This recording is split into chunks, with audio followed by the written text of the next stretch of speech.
I save 50% or more of my income every single month, and I do this without making $100,000 and without living off of bologna sandwiches. And in this video, I'm going to cover exactly how I do it. Welcome back. If you don't know, my name is Evan, and this is My Money Marathon. I create content centered around personal finance and beginner investing with the goal of helping people manage their wealth better and reach their financial goals more quickly. I'm also very active over on Twitter and Instagram, links in the description down below, and I offer other products such as coaching, a newsletter, ebooks, and more. So how do I save this much of my income? Well, I use 4 primary methods to do this, and the last of which is the one that has increased my savings rate by far the most. Prior to using these methods, I would struggle to save even 20% of my income, but now I'm able to save 50% of my income every single month without missing a beat. The first and most obvious method is to keep my recurring expenses as low as possible. This means car payment, rent, phone bill, internet bill, health insurance, and the like. I do this by taking advantage of offers whenever possible. So for example, with health insurance, I utilize health insurance through my employer that provides a far lower rate than it would otherwise.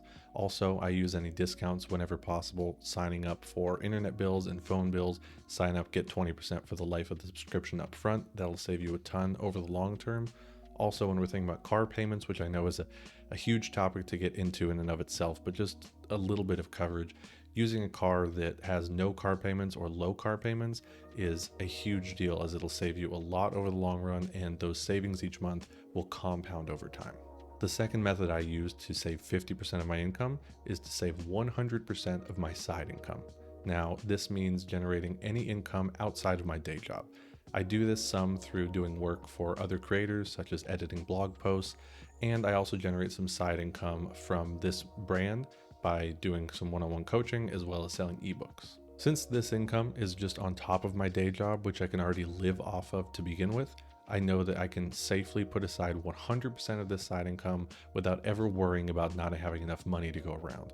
Now, just to give you a ballpark idea, this side income is only around 5 or 6% of my day job income, but it's still enough to bump up my savings rate. I don't believe that everybody needs a side hustle, but if you're really serious about upping your savings rate, a great way to do that is to simply up your income and save all of that side income that you generate.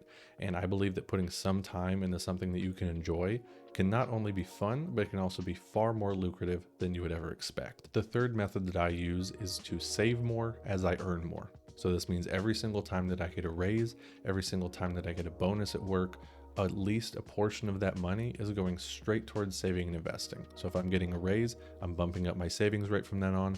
If I get a bonus, at least a significant chunk of that is going straight away to savings.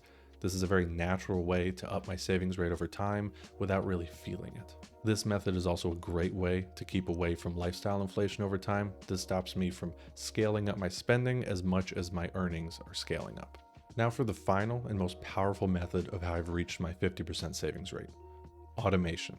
Now, to some of you, this may scare you off and you may think that this is going to be some complicated method that will require a lot of in-depth knowledge or even coding or something, and I can guarantee you that's not true. And to some of you, this may sound like a basic foundation of how to save and invest, but I think that if you're not happy with your savings rate now, I have a way that you can tweak it up and try and get there more quickly. Now, to address those of you that think automation will be some sort of a complicated method to implement, my methods only would take about 20 minutes to implement up front, and then only about 5 minutes each month after that to continue implementing.